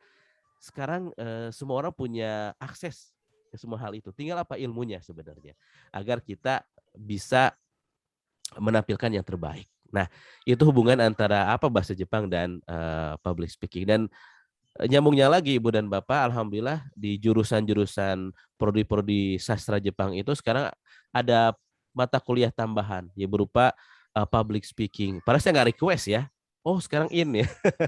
Saya di Widya Tama mengampu matkul itu. Di Unikom juga, di Pasim juga. Apalagi di Pasim ada broadcasting. Padahal saya nggak pernah request. Wah, itu dia minasang ya, kalau bahasa Jepang itu minasang ya, Bapak Ibu semuanya begitu. Nah, apa yang akan saya share hari ini, pengalaman saya Bapak Ibu, saya di coach ya oleh dosen saya ketika saya S2 namanya Kinugasa Sensei ya. Kinugasa Sensei itu orangnya kurang disukai oleh mahasiswa. Biasa kan kalau orang Indonesia nggak suka sama guru atau dosen yang agak-agak kibishi. Apa kibishi itu? Agak-agak judes ya Bu ya. Padahal judesnya bukan sebel ya. Apa ya? Disiplin mungkin disiplin, ya. Disiplin kan. Tapi kalau saya malah suka yang kayak gitu ya. Suka. Kenapa? Karena dia beneran mendidik kita gitu ya. Jadi suatu saat ketika kita mau presentasi ya di presentasi jurnal gitu kan. Kita kan kalau presentasi aja kan. Tapi kalau kata dia Anda harus bimbingan sama saya. Aduh, emang skripsi ya? Emang tesis mau bimbingan? Tapi ternyata kita harus bimbingan dulu gitu ya. Ada 2-3 kali pertemuan loh Bu Sherly, luar biasa. Itu saya belum pernah nemu ya. Saya ketika kuliah digituin gitu ya. Sama beliau bimbingan sekali, bimbingan 2 kali, dan pertemuan ketiga ya adalah gladi resik ya, uji coba. Di kelas yang besar beliau di tengah-tengah, saya di depan sendirian, dan saya presentasi di depan beliau. Kalau salah diulangi lagi dari awal gitu ya. Ketika itu saya berpikir, aduh pengen cepat-cepat beres gitu kan. Pengen cepat-cepat beres. Tapi alhasil luar biasa. Mohon maaf. Hasilnya memang benar-benar di luar dugaan ketika hari hanya saya tampil sempurna lah ya, mendekati sempurna. Sehingga saya menemukan satu pepatah atau peribahasa ya dalam bahasa Jepang. Nah, Ibu Bapak bisa baca nih, ada cara baca pakai Romawi-nya saya tulis Sonae areba urei nashi katanya. Sonae areba urei nashi. Kalau saya intikan, bila persiapan dilakukan secara sempurna sedari awal, maka kita tidak akan memiliki kekhawatiran. Simpai sina ya. Jadi kita tuh nggak akan deg-degan lah mungkin gitu. Saya pengen ngomong gitu tapi nggak formal ya, nggak akan deg-degan. Tapi bingung tuh bahasa formalnya apa. Nggak akan khawatir gitu. Nggak khawatir ya. Nah, ternyata bagi orang Jepang seperti disampaikan oleh Kang Jo tadi, persiapan itu adalah nomor 1. Nah, hari ini saya akan mengajak ya, meskipun tadi sudah sebagian disampaikan oleh Kang Ju, saya akan ulang kembali tentang bagaimana kita memaknai kembali persiapan sebelum tampil. Betul nggak Bu? Pernah nggak kita mungkin kalau ngajar mah insya Allah lancar ya, gitu ya. Tapi kalau kita misalkan di konteks yang lain, apakah sambutan dan lain sebagainya, atau mungkin presentasi di seminar dan sebagainya, kita sering ngomong gini, padahal kan udah persiapan, tetep ya suka bingung, suka speechless, suka apalagi suka blank, bahkan udah disiapin, padahal udah persiapan. Sering saya mendengar itu kalau di training gitu ya. Padahal kan, dan padahal yang lain. Karena itu saya ingin mengajak kali ini tentang benar sudah persiapan. Nah itu. Benar, sudah persiapan. Karena kalau pas saya urai, bukan urai, urai, karena si urai itu harus diurai gitu ya, supaya nggak urai lagi. Pas saya urai, saya tanya dengan metode apa Q&A, question and answer gitu kepada orang yang ngomong padahal tadi, ternyata dikategorikan kurang persiapan. Padahal dia sudah kekeh, ya kekeh itu sudah mengotot, sudah persiapan tapi tetap Jadi saya kasih clue-clue gitu ya, tips-tips, tetap aja dia tuh nggak ngaruh. Enggak, sudah persiapan tapi tetap aja. Nah kali ini saya akan buka, saya akan uraikan apa sih persiapan. Silakan Bapak Ibu tanyakan ke diri sendiri, benar nggak sih persiapan saya sudah sampai sana? Nah kali ini persiapan saya bagi dua, ada persiapan sebelum tampil dan persiapan sesaat sebelum tampil. Nah kenapa ini penting banget Bapak dan Ibu? Nah sebetulnya kalau di kehidupan kita sebagai pengajar, kan persiapan itu hal yang sangat penting, betul nggak Bu? Apalagi zaman sekarang ya, harus ada laporan gitu. Mau ngajar apa sih, sesuai dengan apa sih Bu Sherly ini teh? RPP apa, harus bikin bahan ajar dulu nggak sih? Iya, gitu. Itu teh bener Bu, itu teh seperti ribet, bagi kita ribet nggak sih? Ribet amat kan, ribet banget kan bikin ini, tapi itu bener banget. Satu, bisa dipertanggungjawabkan, yang kedua akan memudahkan kita. Itu kalau konteks mengajar. Itu sebelum tampil. Apalagi Bapak dan Ibu, saya ingin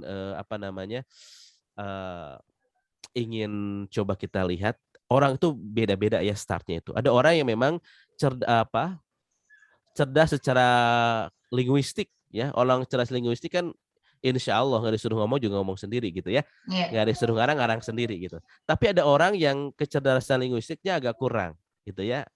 Disuruh bikin poin gitu ya, mengembangkan kata, dia bingung. Aduh, ngembangkan kata gimana? Kata-katanya gimana? Bingung gitu ya. Nah, makanya untuk kedua tipe ini pasti persiapannya berbeda. Tinggal kita ngukur, aku ini tipe yang mana ya? Saya itu tipe yang mana? Apakah tipe yang bisa mengembangkan kata-kata atau tipe yang tipe ting ya? Tipe yang bingung gitu ya. Gimana saya ngembangin kata-kata? Kata-katanya gimana, suka salah, suka pabeliut gitu ya. Nah, kita harus tahu diri kita di posisi yang mana, because itu penting, the key gitu ya. Kunci itu tuh. Kita posisi yang mana. Nah, bagi orang-orang yang saya tuh kurang cerdas di linguistik, suka bingung gitu ya kalau ngomong-ngomong, apalagi kalau orang yang jarang tampil seperti itu, maka persiapan sebelum tampil ini agak-agak banyak. Ya, agak-agak banyak. Nah, bagi orang-orang yang semacam itu saya anjurkan untuk membuat Genko. Genko to Yuka. Apa ya Genko tuh? Teks ya. Teks itu penting banget ya. Kayak saya dulu ikutan lomba pidato bahasa Jepang, Ibu dan Bapak ya, bikin teks dulu terus dihafalin ya. Jadi bukan cuma bikin doang, Bu, dihafalin sampai apalnya, kalau bahasa Sunda apal cangkem, apal cangkem ya.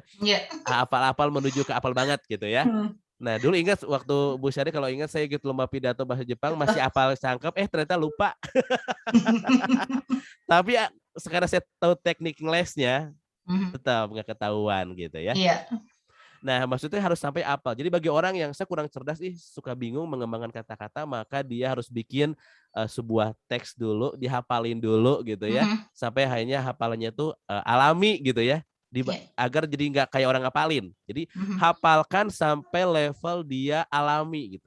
Kayak nggak mikir lagi. Itu bagi orang yang susah mengembangkan kata-kata. Nah, mungkin butuh waktunya tergantung daya ingat kita. Ada yang seminggu, 2 minggu gitu ya. Tapi bagi orang yang cerdas linguistik mungkin nggak segitu effortnya gitu ya. Yang kedua, persiapan sesaat sebelum tampil, di sini lebih ke persiapan yang lebih ke teknis gitu ya, lebih ke persiapan mental dan lain sebagainya. Oke. Nah, berikutnya adalah Nah, menguasai materi. Ini jadi juga Sigit, alasan. Kang Kenapa? Sigit, diingatkan ya 5 menit lagi. Oh my God, dimulai lagi. Panjang Oke. dari perkenalan diri ya. Iya. Oke, menguasai materi ya. Menguasai materi ini bukan hanya ngumpulin bahan, Bu. Sudah ada ngumpulin bahan terus dirangkum kayak tadi ya dibikin. Bukan hanya itu. Yang kedua adalah bukan sekedar nulis poin-poin karena kita cerdas linguistik, udah poin-poinnya aja. Tidak seperti itu. Tidak cukup maksudnya. Itu benar, ngumpulin bahan betul, nulis poin-poin itu betul, tapi bukan stop di sana. Bukan stop di sana. Tapi yang harus dilakukan adalah berikutnya adalah membuat alur presentasi. Nah, ini penting. Ya, membuat alur presentasi. Kalau ini contoh saya sekarang misalkan ya. Membuat alur presentasi. Ini yang dulu waktu saya sama Kinugasa Sensei saya bikin alur semacam ini, makanya dia bisa tolong ulangi lagi ketika saya loncat gitu ya. Loncat dari nomor sekian ke nomor sekian langsung. Nah, dia bisa ulangi lagi dari awal gitu. Nah, ini penting banget bagi kita supaya terarah gitu ya, supaya tidak kemana-mana. Apalagi yang suka bingung ya, kemana lagi saya harus berlabuh gitu ya. Kenapa demikian? Oke, kenapa demikian? Karena ibarat peta ini, Bu. Kalau kita sudah bikin alurnya, lalu kita gladi resik, Bu. Ini penting. Sudah bikin peta, kita gladi resik, kita cobakan. Apalagi kalau zaman sekarang kita bisa rekamkan lewat HP gitu. Maka itu ibarat apa? Kita kalau pergi ke suatu tempat, kalau pertama kali meskipun kita pakai Google Map, tetap aja kita akan kemana-mana, ya. Tetap aja kita susah kan pakai Google Map juga ya. Tapi coba bandingkan sama orang yang udah pernah ke rumah Bu Syari, langsung aja, cepet nyampenya. Itulah makna atau manfaat gladi resik. Kalau kita sudah mempraktekannya, kata-katanya seperti apa, bagaimana intonasinya, itu udah pernah dipraktekkan, maka ketika hari H akan lebih lancar. Akan beda sama orang yang nggak pernah gladi resik. Maka kuncinya yang saya ingin tekankan di sini adalah gladi resik Bapak dan Ibu tidak cukup cuman coret-coret saja ketika kita public speaking seperti itu. Nah, sehingga tadi kita bisa memperhatikan yang calangap ya, yang buka mulut itu adalah artikulasinya gitu ya. Kalau kita rekam sendiri kan kita bisa tahu, oh ternyata ngomong saya tuh kecepatan ya, kurang jelas ya ngomongnya ya. Kadang-kadang kita nggak ngaku. Saya juga nggak ngaku, bener, sebagus. Pas udah direkam, oh ternyata. Jadi gunakanlah HP pintar kita untuk merekam kita sebagai gladi resik, lalu kita tonton sendiri. Kalau sekarang itu tipsnya, kalau zaman dulu diminta bantuan orang lain. Tapi kan suka malu sama suami, sama anak kan suka malu. Nanti dikritik, apalagi netizen 622T-nya luar biasa kan, kejam. Karena itu pakailah HP untuk ngerekam kita, tapi jangan di live kan. Lalu kita tonton sendiri, kan kita suka jujur kalau nonton sendiri. Seperti itu. Lalu mungkin itu saja kali ya, supaya waktunya, masih ada waktu nggak? Masih ada 1 menit lagi, tenang. 1 menit. Kenapa penting Ibu dan Bapak kita melatih artikulasi kita, speed kita, intonasi kita, karena ini menjadi modal, menjadi hal yang bisa membuat audiens kita betah untuk mendengarkan kita berbicara. Karena apa? Karena ternyata kalau dari ini teorinya Melvian itu, konten kita itu efeknya dikit banget sebenarnya. Yang membantu konten kita nempel itu diantaranya vokal kita, intonasi kita, speed kita gitu ya. Itu yang membantu kita. Lalu berikutnya visual. Tampilan, kalau kita PowerPoint ada tampilannya gitu ya. Kalau kita offline, kita bagaimana kita cara berpakaian, ekspresi wajah, itu penting kita latih agar membantu konten kita, message kita tersampaikan ke audiens kita. Itu mungkin Bu Shirley tips atau juga hal yang ingin saya sampaikan tentang inspirasi yang saya dapatkan ketika saya di coach langsung oleh Kinugasa Sensei orang Jepang. Hai, itu saja. Terima kasih. Terima kasih juga nih untuk Pak Kang Sigit, diberi tepuk tangan juga dong, kasih reaction ya Bapak Ibu semua, ini luar biasa juga. Meskipun di awal ya, panjang lebar, Kang Sigit siapa sebetulnya. Nah, di akhir-akhir kita mendapatkan informasi yang lain juga nih dari pengalamannya Kang Sigit, yang ditempa langsung oleh sang dosen ya, meskipun saat itu mungkin ada rasa kesel kali ya Kang ya. Pasti tuh orang Indonesia. Kenapa gue gitu ya, kenapa saya sih, tapi ternyata, nah itulah kenapa saya itu jadi orang yang terpilih pada akhirnya ya. Oke, jangan lupa juga di follow ya untuk media sosialnya Kang Jo ya. Kang Jo apa Kang Jo, boleh disebutkan media sosialnya? Yang mana TikTok mah belum ada. Oh, yang ada aja Kang. Yang Siap. ada boleh. Kalau FB saya mainnya di FB dengan Instagram saja kelihatannya. Kalau FB itu Kang Joe, Kang Joy aja. Kang ya, Joy aja ya. Ya, Kang Joe ya. Tapi kalau di Instagram agak lebay dikit, Kang Joe E-nya 3. Oh, Kang Joy. Dibaca 2 harakat. Masih ingat pelajaran SMA ya gitu. Oke, kalau Kang Sigit Bang ya? Kalau saya supaya lebih banyak kalau Facebook kan terbatas ya jumlah friend kita ya, dibatasi. Kalau di Instagram kan bisa lebih leluasa, silakan bisa follow Instagram saya @sigit_kurnia. Nah itu nama udara sih, jadi one-nya nggak diajak. Oh, one-nya diam aja di rumah ya. 1, 2, 3, 4, 5 nggak diajak. Oke, sama juga jangan lupa untuk follow juga Kelas Kreatif ya, di Kelas Kreatif, di @kelas_kreatif maksudnya. Nah, itu tadi pemaparan yang luar biasa dari 2 narasumber yang berasi nih, pokoknya mah hebring weh dua-duanya ini ya, nggak bisa dikatakan dengan kata-kata, tapi dengan apa dong? Dengan perasaan yang, aduh ternyata saya dapat ilmu banget nih hari ini ya, dari 2 narasumber kita. Udah banyak yang raise hand tadi, sudah banyak juga yang bertanya di kolom chat. Nah, silahkan ada yang mau raise hand langsung juga boleh untuk bertanya langsung kepada 2 narasumber kita, boleh ya. Boleh siapa duluan? Boleh raise hand dulu nanti. Oke, Bu Agnes Lucinda ya, silahkan. Silahkan dibuka mic-nya, Bu. Oke, Bu Agnes. Terima kasih untuk kesempatannya. Saya mau menanyakan bagaimana kalau kita memang sudah persiapan, tiba-tiba pada saat presentasi itu kita gagal fokus atau hilang fokus sejenak dan itu bikin kita blank. Terus bagaimana untuk mengembalikan fokus kita itu kembali? Oke. Terima kasih Bu Agnes. Silakan mau dijawab oleh Kang Jo atau Kang Sigit? Kang Sigit dulu boleh, silakan Kang Sigit. Ketika blank Kang gitu, hilang fokus katanya. Galvok. Oh ini pengalaman saya aja. Pengalaman saya waktu saya lomba ini Bu, lomba pidato bahasa Jepang di SMA waktu itu ya Bu Shirley. Iya. Saya masih hafal cangkem teksnya Bu, jadi masih belum terlalu hafal gitu. Nah itu baru paragraf pertama saya ingat. Jadi memang kita nggak lihat teks gitu ya. Baru paragraf pertama ada orang yang memotret Bu, kebayang nggak sih? Ada yang memotret di depan kita langsung menggunakan blitz. Itu betul kata Ibu tadi, gagal fokus. Kita lagi benar-benar hafal ya, ngapalin gitu ya. Line pertama, line kedua, line ketiga, line keempat, blitz gitu ya. Langsung kacau kan si fokus kita. Lalu apa yang saya lakukan? Yang saya lakukan saat itu hanyalah tersenyum Bu. Untung saat itu memang sampai titik itu yang untungnya. Jadi untung pas titik, lalu saya tersenyum dan saya lihat ke arah teman-teman saya, Bu Syari dan kawan-kawan, dan kok kompak banget langsung ketepuk tangan ya gitu ya. Tepuk tangan. Lalu untung saya punya penyelamat, yaitu teksnya saya bawa di podium. Jadi saya melirik sebentar, kita kan cuma nyari clue doang sebenarnya, dan saya lanjutkan pidato saya dengan lancar. Dan saat itu saya juara, itu yang anehnya ya. Dan saya juara. Jadi berarti kalau gitu nggak kelihatan dong blanknya saya itu, gitu kan? Maksudnya gitu ya. Oh berarti nggak kelihatan dong blanknya saya itu. Kok bisa juara? Itu kasih pelajarannya. Jadi bagi saya ketika kita blank, ketika kita bingung, jangan sampai ketahuan kita bingung, gitu ya. Kalau kita by text, benar-benar kita tulis konsepnya, lebih baik kita bawa gitu ya.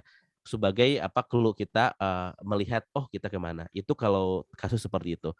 Kalau kasus yang kedua, kalau kita konteksnya santai gitu ya, santai, maka kita sebetulnya ketika kita hilang fokus atau kita apalagi ya, kita bisa alihkan dengan berinteraksi dengan audiens. Seperti itu kalau misalkan dalam suasana yang santai, situasinya. Kita bisa lemparkan pertanyaan, ya seperti mungkin kita di kelas Ibu dan Bapak kalau ditanya hal-hal yang kita nggak tahu, kita bisa lemparkan pertanyaan ke muridnya sambil kita remind sebenarnya apa yang jadi pembicaraan kita. Itu dari saya, Oke. silakan Kang Jo bisa. Siap, saya nambahin sedikit aja mungkin. Saya setuju dengan yang disampaikan oleh Kang Sigit bahwa catatan itu jadi wajib adanya gitu ya. Jadi saya nggak tahu Ibu Agnes ini tipenya tipe yang kalau apapun itu direncanakan dengan baikkah atau misalnya tipenya yang lebih spontan. Saya itu sebetulnya tipenya yang lebih spontan Bu Agnes. Jadi kalau dulu itu sangat percaya diri sekali bahwa saya tanpa persiapan pun gitu ya, tanpa teks apapun saya bisa bicara panjang lebar gitu. Ternyata itu salah besar ya, giliran kita pas tampil di depan, ternyata ada hal yang lain yang kita tidak pikirkan, bahwa kalau sudah tampil di depan itu ada audiens ya. Dan di antara audiens itu ada orang-orang yang efektif membuat kita itu jadi nggak bisa konsentrasi gitu ya, atau misalnya karena kita segen gitu ya, jadi kita udah lihat orang ada di depan saja gitu ya, aduh ini saya tadinya pede udah mau berbicara tiba-tiba jadi blank gitu, jadi banyak blanknya, karena itu urusan mindset kita segala macam. Nah sejak saat itu saya selalu mempersiapkan catatan apapun itu gitu. Nah kalau seperti misalnya hari ini kan bagian dari public speaking juga gitu ya, kita presentasi. Untungnya kalau hari ini kita sudah mempersiapkan PPT-nya terlebih dahulu kan begitu ya. Nah, ketika misalnya kita hilang fokus sekalipun gitu ya, nah catatannya kan ada di depan kita. Apalagi webinar seperti ini, kita tuh kelihatan, maksudnya tinggal menyembunyikan aja kegugupan kita, kalaupun misalnya kita blank gitu. Tapi kita kan tangan kita ini tangan kita itu di mouse kan, kemudian cepat-cepat aja kita cari misalnya di mana tadi yang kita blank, kemudian kita bisa cepat on lagi. Nah, kalau misalnya saya tampil sebagai MC misalnya, Bu Agnes, nah, ketika misalnya kita blank begitu ya, nah saat itu kita jangan sampai kelihatan blanknya. Kita manfaatkan audiens kita untuk sedikit berinteraksi, baru mikir gitu ya. Jadi sambil kita mikir saya tadi ngomong apa gitu ya, mau melanjutkan dengan yang mana. Nah, kalau jam terbang kita relatif sudah istilahnya sudah ada begitu ya, itu recovery-nya biasanya lebih cepat Bu Agnes. Jadi mungkin yang perlu ditekankan di sini adalah selalu berbekal catatan supaya ketika kita blank kita bisa punya pegangan untuk balik lagi ke sana. Itu aja. Oke, ini pas banget ya jawabannya ya. Jadi banyak juga tadi yang bertanya gitu ya tentang gimana sih jadi hilang fokus itu ya. Oke, nah selanjutnya ada dari Bu Hani. Ini mohon izin bertanya, apakah bahan presentasi yang disampaikan oleh orang-orang Jepang itu lebih banyak berupa gambar, flowchart, kombinasi gambar dan tulisan, atau lebih banyak tulisan meskipun isinya mengenai data-data? Kalau tergantung orangnya juga sih, walaupun orang Jepang ya. Saya dulu boleh jawab nggak apa-apa? Boleh Kang Jo. Oke, nah tergantung orang Jepangnya juga sebetulnya. Cuman kalau arahan dari klien gitu ya, yang konsultan, yang saya dampingi, itu penekanannya lebih ke gitu ya. Kalau misalnya dia sudah lihat ada materi presentasi, kemudian ada kalimat panjang lebar gitu ya. Dia bilang kalimatnya itu pindahkan ke catatan kaki. Jadi gantikan kalimat tersebut dengan gambar gitu. Jadi bisa jadi kalau yang orang Jepang itu senangnya 80% itu ke gambar, kalaupun misalnya kata-kata mungkin menyumbangnya 20%. Saya sempat baca pertanyaan Bu Hani juga tadi ya. Mohon maaf, jadi saya langsung ingin menjawab. Punten Pak Kang Sigit, kalau mau ditambahkan. Ada Kang Sigit, silahkan. Oh iya, betul. Setuju sama Kang Jo. Iya, betul. Kalau orang Jepang seperti itu, kalau saya sih base pengalaman saya itu kalau di PPT gitu, apalagi dalam konteks akademik ya. Kalau dari pesan saya waktu di coach itu bahwa jangan terlalu banyak tulisan kata beliau ya. Terus kalau bikin PPT jangan terlalu rame-rame katanya gitu ya. Apalagi kalau mahasiswa gitu ya. Siswa kan kalau bikin PPT background-nya tuh yang aneh-aneh ya Bu ya. Nah katanya kalau akademik PPT itu jangan terlalu kayak gitu. Mungkin mending yang sederhana aja kata seperti itu. Gitu ya. Simple karena kan poinnya adalah pesannya itu. Gitu. Pesannya ya. Misinya tercapai gitu ya. Tersampaikan ya Kang Jo ya. Betul. Oke, sekarang ada pertanyaan langsung dari Pak Bus Dewanto. Silakan Pak Bus. Oke. Ya, terima kasih. Ibu MC dan presenter dari kita yang hebat. Begini Pak, kebetulan amin. Ya, saya ada sedikit pengalaman juga sebagai pelatih presentasi dan public speaking, cuman saya di bahasa Inggris. Nah, 3 tahun terakhir ini saya beralih ngajar di sekolah di SMP dan SMA ya. Nah, yang mau saya penganut apa ya, mazhab tadi runut. Oh, Saya siap. saya kira memang itu key ya to your success untuk presentasi itu ke keruntutan atau kerunutan, ya saya kurang tahu juga bahasa Indonesianya yang benar apa itu. Dan juga penggunaan gambar, karena kecenderungannya dari yang pengalaman saya, baik itu orang dewasa ataupun anak-anak sekolah ya, remaja, itu cenderung ingin nulis banyak di slide PowerPoint-nya. Nah, setelah itu alih-alih menghadap ke audiens, mereka justru sering menghadapnya tuh ke screen-nya, ke layarnya gitu. Jadi audiensnya di-ignore gitu, karena mereka banyak. Jadi ada prinsip mereka, daripada saya kelihatan nulis catatan, mendingan saya ada kesannya tahu. Padahal itu dia membaca teksnya. Nah, yang mau saya tanyakan ada 2 saja. Mudah-mudahan Bapak Ibu setuju bahwa di kita, setidaknya dari pengalaman saya, orang-orang yang memberikan presentasi itu kadang-kadang tidak bisa membridge gitu, menjebatani dari slide ke satu atau topik satu ke berikutnya gitu dengan smooth gitu ya. Jadi transisinya itu nggak tahu apakah ini ada hubungannya dengan budaya, itu satu. Kedua, atau ada hubungannya dengan cara mengajar logika berbahasa Indonesia.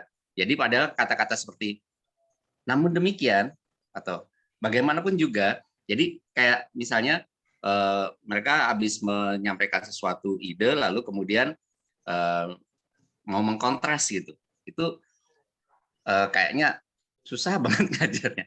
Nah, itu yang pertama. Yang kedua, kebetulan saya punya tantangan baru. Tahun ini saya mengajar public speaking untuk anak-anak SMP di sekolah Cianjur. Ya, jadi selama ini saya ngajarnya kan di Jakarta ya. Jadi saya nggak ada masalah, apalagi di sekolah-sekolah yang sudah basicnya Cambridge kayak gitu-gitu. Nah, ini saya awal tahun ajaran ini diminta bantu gitu ya, mengajar ekskul public speaking, tapi bahasanya bebas saja, kata kepala sekolahnya, boleh bahasa Indonesia, boleh bahasa Inggris gitu. Nah, yang mau jadi pertanyaan saya adalah, kira-kira Pak, kalau anak-anak itu untuk public speaking bahasa Indonesia itu aksen itu perlu dilatih supaya dirubah, atau let it be naturally gitu. Oke. Udah Pak, gitu aja sih. Oke, terima kasih Pak Gus. Gitu. Terima kasih ya, mohon maaf nih kalau kepanjangan. Oke, silakan Kang Jo. Bu Kang Sigit bagi tugas ya. Kang Sigit jawab yang kedua ya. Saya jawab yang pertama ya. Iya, boleh. Oke, yang pertama itu kan pertanyaannya kaitannya dengan penganut runut tadi, Pak ya. Pak Bus ya, betul ya. Oke, saya setuju dengan Pak Bus. Jadi saya senang. Ya betul. Jadi saya itu betul, itu juga. Jadi ini terkait dengan yang pertanyaan dari Bu Agnes tadi ya. Ketika misalnya kalau kita terbiasa runut, ketika misalnya kita blank di satu titik begitu ya, itu kita akan cepat recovery-nya karena kita udah mempersiapkan bahwa dari satu poin ke poin berikutnya memang sudah ada bridging-nya. Nah, saya tuh penganut ini Pak. Bapak mengenal lagu ini Pak, lagu Cakrakan tuh, yang pertama tuh yang sempat jadi hit tuh apa? Apa itu? Oh iya, yang ada voice over-nya ya. Ya, ini. Nah, Cakrakan yang lagu Harus Terpisah ya. Saya bacakan liriknya. Saya langsung ini, Pak. Coba ini. Sendiri ku diam dan merenung. Merenungkan jalan yang kan membawaku pergi untuk menjauh darimu. Dari situ ada polanya nggak, Pak? Ada ya? Oh iya. Oke. Jadi setiap pantun. Jadi kalau misalnya Bapak perhatikan nanti setelah ini putar lagunya Pak ya. Nah ini sebetulnya menjadi inspirasi saya ketika saya tampil sebagai public speaker. Jadi supaya satu poin dengan poin yang lain yang ada di pikiran saya itu bisa runut. Jadi saya tuh bisa terus nyambungin idenya begitu ya tanpa terputus. Jadi ketika misalnya orang melihat saya berbicara sepertinya agak susah berhentinya, tapi jelas ujungnya gitu. Saya mau menyampaikannya kemana? Karena saya sebetulnya menganut ini alirannya Cakrakan sebetulnya. Aliran runut ya. ya. Aliran runut. Jadi setiap kata terakhir di bait yang pertama itu menjadi kata pertama di bait yang berikutnya, di baris yang berikutnya. Sendiri ku diam, diam dan merenung. Merenungkan jalan yang akan membawaku pergi. Pergi tuk menjauh, menjauh darimu. Nah, darimu yang mulai berhenti, berhenti mencoba. Mencoba bertahan, bertahan untuk terus bersamaku. Ada polanya kan? Nah, saya senang sekali lagu ini.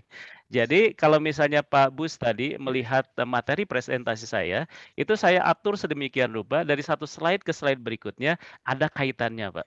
Nah, dengan begitu, itu membuat saya ketika menyampaikan materi dalam 25 menit, itu saya sudah bisa membayangkan 25 menit harus cukup ketika saya bercerita 18 slide yang sudah saya siapkan tadi. Siap, Pak? Oke, semangat untuk runut, Pak ya. Nah, terima kasih. Kang Jo ini kayaknya temannya Niko Siahaan ya? Kata berkait gitu ya. Curiganya ini. Oke, Kang Sigit pertanyaan kedua silakan dijawab. Oke, mungkin saya sedikit komentar. Mungkin kalau di radio istilahnya bridging ya Bu Shirley ya. Iya, Bridging ya. Belajar bridging gitu. Yang kedua itu adalah aksen ya Pak Bus Dewanto ya. Ya. Betul. Nah ini apalagi kalau di Sunda ya. Di Sunda itu pasti aksen Sundanya, di Jawa aksen Jawanya dan sebagainya. Meskipun aksen itu tidak mungkin bisa hilang seperti itu ya. Tetapi bagi saya, menurut saya ya, saya juga punya ini Pak, eskul namanya Broadcasting Club kalau saya. Punya eskul di sekolah. Nah, sebetulnya sangat baik bagi Bapak untuk mengajarkan aksen standar Indonesia. Itu sangat baik sekali karena ini akan bermanfaat untuk anak-anak ketika mereka presentasi dalam misalkan kalau lomba presentasi dan lain sebagainya. Kan sangat baik apabila disampaikan dengan aksen bahasa Indonesia yang baik. Meskipun mungkin di luar itu mereka pasti akan tercampur dengan aksen Sunda dan sebagainya. Tapi bagi saya sangat baik gitu Bapak mengajarkan aksen standar Indonesia karena ini akan bermanfaat untuk mereka ke depannya. Seperti itu Pak jawaban saya. Oke, terima kasih. Ini waktunya soalnya tapi masih betah ya kayaknya satu pertanyaan aja ya dari Mr. Fauzan Reski. Biasanya berapa rata-rata waktu yang dibutuhkan untuk menyiapkan presentasi ala Jepang, Kang Jo? Presentasi ala Jepang Kang Jo berapa lama? Kalau yang saya dampingi di satu klien ya, di satu perusahaan di Karawang gitu ya, itu bisa berminggu-minggu Bu. Karena begini, ketika misalnya staf lokalnya begitu ya mau presentasi, itu ada masukan dari misalnya orang Jepang di level 1. Dia harus perbaiki. Kemudian setelah diperbaiki, dipresentasikan lagi. Di yang orang Jepang bisa di level berikutnya yang lebih atas lagi. Nanti ada masukan lagi gitu ya. Sampai misalnya waktu itu presentasinya mau di depan presiden director. Jadi sampai sebelum ke presiden director itu butuh waktu 1 bulan untuk sampai itu siap untuk dipresentasikan. Tapi kembali lagi sih sebetulnya case by case ya. Tidak ada standar yang pasti. Yang pastinya ya. Nah, sebetulnya. Oke, satu pertanyaan terakhir untuk Kang Sigit, bagaimana menjadi seorang voice over talent yang terdaftar ya? Terdaftar di mana? Terdaftar di mana aja mungkin nih. Di hatimu. Di hatimu. Agar bisa terdaftar sebagai voice over talent resmi katanya Intersolnya. Bu Yuni. Betul Bu, terima kasih. Karena sebetulnya kalau di Indonesia sebetulnya belum ada yang seperti itu ya. Asosiasi voice over talent itu belum ada semacam itu. Termasuk public speaking belum ada. Sekarang malah lembaga-lembaga bikin sendiri gitu ya. Mengklaim bahwa dia jadi sebuah lembaga yang bisa mengeluarkan sertifikat dan sebagainya. Tapi sih intinya kalau di Indonesia belum ada sertifikat untuk bahwa Anda menjadi seorang voice over talent. Kebanyakan itu memang dari praktisi Ibu. Praktisi yang memang belajar di voice over, di pelatihan voice over. Jadi sayang sekali belum ada ya suatu lembaga yang mengeluarkan sertifikat itu. Yang penting mah dapat jobnya. Dapat jobnya itu ya. Saku penuh ya. Jadi buat apa terdaftar nggak dapat job gitu ya? Oke. Tapi yang jelas tuh butuh apa portofolio gitu ya untuk kita tampilkan. Oke, sip. Mungkin pertanyaan lainnya nanti dijawabnya menyusul saja ya. Siapa tahu bisa disampaikan nanti di grup, tapi jangan tidak usah khawatir juga untuk materi hari ini ya Bapak Ibu semua. Nanti akan di-share di grup kita, di grupnya Public Speaking Kelas Kreatif. Dan tidak terasa nih ya, waktu juga sudah mengharuskan kita berpisah, padahal sudah lebih dari 10 menit, harusnya tadi jam 17 kita berakhir, tapi betah banget nih sama Kang Sigit dan Kang Jo, luar biasa sekali yang sudah diberikan. Jangan lupa juga untuk Bapak Ibu yang ingin mempunyai e-sertifikat dari kegiatan hari ini, public speaking dari Negeri Sakura ya inspirasinya. Silahkan dengan biaya administrasi tertentu, Bapak Ibu mengisi Google Form yang sudah saya berikan di kolom chat ya. Sekali lagi saya ucapkan terima kasih banyak untuk dua narasumber kita ya, Kang Jo dan Kang Sigit. Semoga kita bisa bertemu kembali. Amin. Otsukare sama deshita. Otsukare sama des. Ya, ini luar biasa sekali. Des. Mudah-mudahan sangat menginspirasi sekali ya. Bukan mudah-mudahan lagi, ini sangat menginspirasi sekali untuk kita semua. Mohon maaf sekali juga untuk Bapak Ibu yang masih bertanya ya, masih raise hand dan lain sebagainya. Ada door prize kan? Iya, betul. Tenang saja, Kang Fauzan. Ini Kang Fauzan gak sabar, katanya takut diakhiri kayaknya. Ada door prize untuk siapa? Katanya. Nada-nadanya mau berakhir masalahnya. Iya. Itu belum dibagiin. Padahal saya belum memperkenalkan diri loh, kok kayak Kang Sigit lama. Padahal mah masih 10 menit lagi. Enggak. Saya mau meminta Kang Jo dan Kang Sigit silakan, karena ada 2 buku ya Ikigai kita. Silakan memilih siapa yang mendapatkan door prize hari ini. Silakan. Bingung saya. Bingung. Saya aja dua-duanya, Pak. Ya, silakan. Oke. Nah, saya bingung memilih yang mana karena saya sudah ada kandidat. Tapi kalau Kang Sigit sudah menyerahkan kepada saya, so the one that get the books would be Ibu Agnes and Pak Bus Dewanto. Oke. Omedetou gozaimasu. Omedetou gozaimasu. Terima kasih. Selamat. Tapi saya udah punya bukunya, mungkin boleh dikasih yang lain mungkin. Baik. Kalau begitu, saya ada alternatif lain. Terima Oke. kasih Pak Bus ya. Oke, Ya, dan itu silakan. sudah dari awal sebetulnya saya keceng-keceng Pak, karena pas waktu lihat di chatbox beliau orang yang pertama yang termasuk orang pertama yang bertanya. Oke. Ibu Hani. Ibu Hani ya. Masih ada nggak Ibu Hani di sini? Bu Hani. Tuh, Pak Bus sudah menyerahkan. Bu Hani ada dari... Oh, ada Bu Hani. Boleh dibuka Ya, Bu. kameranya dong, Bu, biar Bukunya kita bagus, saling Ibu. mengenal. Oh, boleh. Sebentar Bu ya. Hani. Bu Hani Ibu Hani dari Kementerian. Kementerian SDM katanya. Wow, luar biasa nih ya. Saya baru ini. Tuh, Bu Hani. Bu Hani selamat ya. Omedetou gozaimasu. Bu Agnes juga. Terima kasih ya, Kang Sigit sama Kang Jo, Buse. Salam Iya, kenal, Ibu. sama-sama. Sama-sama Ibu, salam kenal. Oke. Terima kasih Kang Jo dan Kang Sigit, Pak Bus juga ya yang sudah menyerahkan hadiahnya kepada yang lain. Terima kasih sekali. Ya, dan pada akhirnya memang kita harus berpisah ya. Dan saya mau mengucapkan terima kasih banyak sekali atas apresiasi dari Bapak Ibu semua. Jangan lupa ikuti terus kegiatan Kelas Kreatif Indonesia yang banyak sekali dan padat sekali ya, banyak sekali informasi-informasi, juga pengalaman-pengalaman dan sharing ilmu ya dari kami yang dihadirkan untuk Bapak Ibu semua, dan tentunya ini free ya, kecuali untuk e-sertifikat tentu saja dengan ada biaya administrasi tertentu. Sekali lagi saya pamit undur diri, tapi sebelumnya saya selalu punya pantun ya Kang Jo ya. Iya, siap. Tapi kalau yang ini saya agak niron dulu tadi belum sempat bikin ya. Jadi pergi ke kota lihat ponakan, mulus jalannya sudah diaspal. Sebenarnya susah untuk dikatakan saat ucapkan selamat tinggal. Waduh, saya berat sekali sebetulnya ya mengucapkan selamat. Haiku dong. Mengucapkan selamat tinggal untuk semua, tapi mau bagaimana lagi, waktu kita sudah habis ya Bapak Ibu. Sampai berjumpa lagi di kegiatan Kelas Kreatif Indonesia lainnya. Terima kasih sekali lagi, sampai jumpa.